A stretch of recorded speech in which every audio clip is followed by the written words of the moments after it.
Il est 6h30, à peu près 12 degrés. Pas mal de nuages relativement hauts. Je suis dans une forêt pas très loin d'où j'étais la semaine dernière. Je suis venu ici parce que une fois en promenade avec ma femme et ma fille, on avait vu ces bruyères. Et je m'étais dit que ça pouvait faire une super composition avec les bruyères en premier plan. Et j'avais surtout été attiré par cet arbre là au milieu de la clairière solitaire. Alors ici il faut faire un peu attention, je ne sais pas si vous pouvez le voir derrière moi. Il y a quelques ruches, donc on va pas trop s'approcher des ruches, on va les laisser tranquilles. Je pense que quand les bruyères sont fleuries, elles doivent relativement apprécier l'endroit. On a quelques bruyères fleuries, vous les verrez peut-être en arrière-plan. J'aime bien aussi ces genêts là qui sont en fin de floraison maintenant, mais par contre qui ont un vert relativement chatoyant, flamboyant. Donc on va regarder pour essayer de trouver une composition, et puis après on va attendre la lumière. Le soleil est encore derrière les sapins là derrière moi. Donc on a encore, je dirais, une petite demi-heure avant que ça commence à éclairer un peu ici, en espérant que cette fois-ci les nuages vont pas couvrir le soleil.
Donc voilà ma scène, la composition que je suis en train de rechercher. Donc en fait j'ai commencé par cadrer large. J'aimais bien la petite branche ici là qui conduit vers l'intérieur de la photo, vers l'arbre. Mais je suis un peu embêté parce qu'ici il y a cette tache jaune là qui distrait un peu l'œil. Donc en fait je vais rezoomer un peu. Je vais supprimer la tache jaune. On va légèrement tourner. Et puis, hop, je vais redresser mon appareil.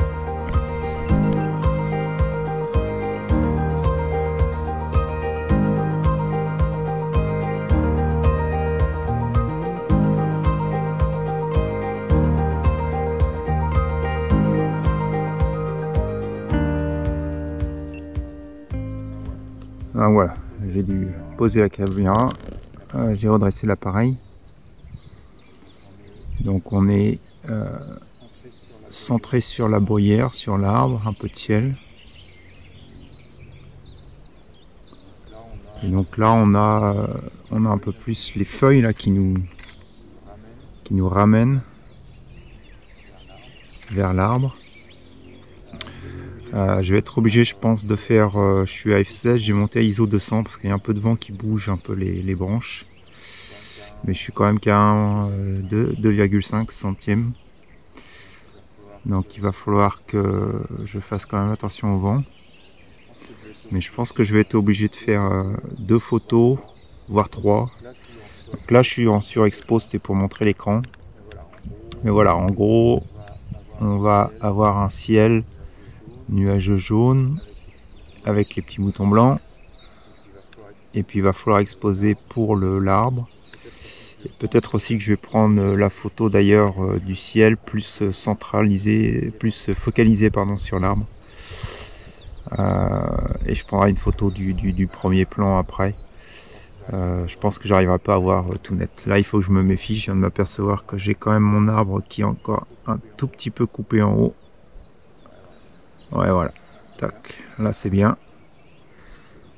Et j'ai pas trop de choses qui me gênent sur le bord du cadre.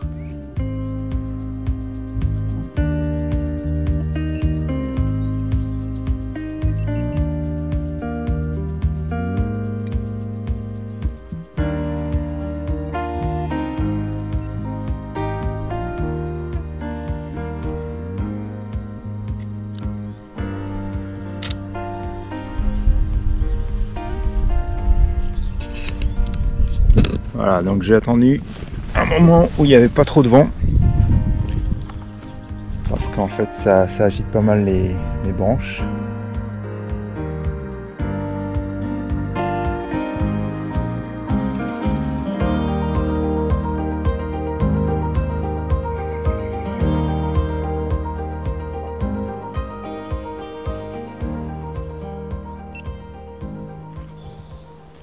Donc voilà la composition que j'imaginais. Probablement avec voilà, un petit peu plus sur la droite, comme ça. Avec la mise au point sur le premier chêne. Et puis quelque part la photo encadrée en haut et en bas par les feuillages verts. Mais voilà, il me faudra un peu de lumière. Et clairement, ou du moins un rayon de soleil qui viendrait frapper l'arbre, ce qui pourrait être possible, mais là il y a trop de nuages, donc je pense que on va arrêter là pour aujourd'hui. Mais par contre c'est une image que je garde en tête. Je pense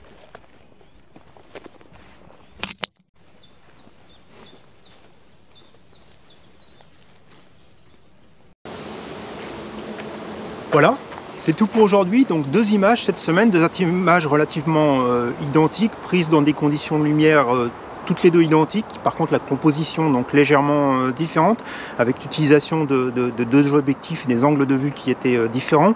Ce qui était important surtout cette semaine, c'était comment on traite à la fois un paysage où il y a des hautes lumières et des basses lumières, donc relativement contrastées. J'ai fait le choix dans cette vidéo de n'utiliser principalement que l'outil de traitement, donc Lightroom, pour développer ma photo. Donc on a vu que dans Lightroom il était beaucoup plus facile de ressortir les ombres que de ressortir l'information des hautes lumières. Donc le conseil surtout à la prise de vue, c'est de sous-exposer son image plutôt que de la sous-exposer ou exposer juste au bon niveau. Et puis après, donc dans Lightroom, plutôt préférer une utilisation des filtres radio et puis des filtres gradients plutôt que de faire un traitement global de l'image, parce qu'on a vu que le traitement global de l'image aussi ne rendait pas la qualité espérée entre les différences de lumière. Donc les filtres radio et les filtres gradients nous permettent de mieux traiter l'image ponctuellement. Et puis après, donc on verra aussi dans d'autres vidéos plus tard qu'on avait la solution probablement aussi à la prise de vue d'utiliser des filtres ou d'utiliser aussi du bracketing, et après dans un logiciel plus Photoshop de faire du montage dit HDR pour refaire ressortir aussi bien les hautes lumières que les basses lumières. Donc voilà, j'espère que cette vidéo vous a plu, vous a donné beaucoup d'informations déjà sur ces types de prise de vue, donc en lumière relativement contrastée. J'ai aussi changé, donc si vous allez sur la vidéo 360 degrés, j'ai modifié la façon de développer à 360 degrés, donc vous n'aurez plus ce petit écran sur le côté qui visiblement perturbait un peu. J'ai juste recalé la piste audio sur les vidéos 3D pour essayer de donner un peu plus de fluidité et de visibilité donc sur les vidéos 360 degrés. Donc j'espère que cette modification va vous plaire. Et puis comme d'habitude, quelle que soit la vidéo 2D ou 360 degrés, si vous avez aimé la vidéo, un petit pouce en l'air. N'hésitez pas à vous abonner à la chaîne, n'hésitez pas à partager, n'hésitez pas à commenter. Je vous souhaite à tous donc une bonne semaine, profitez bien du dernier jour du week-end, et puis je vous dis à la semaine prochaine. Au revoir.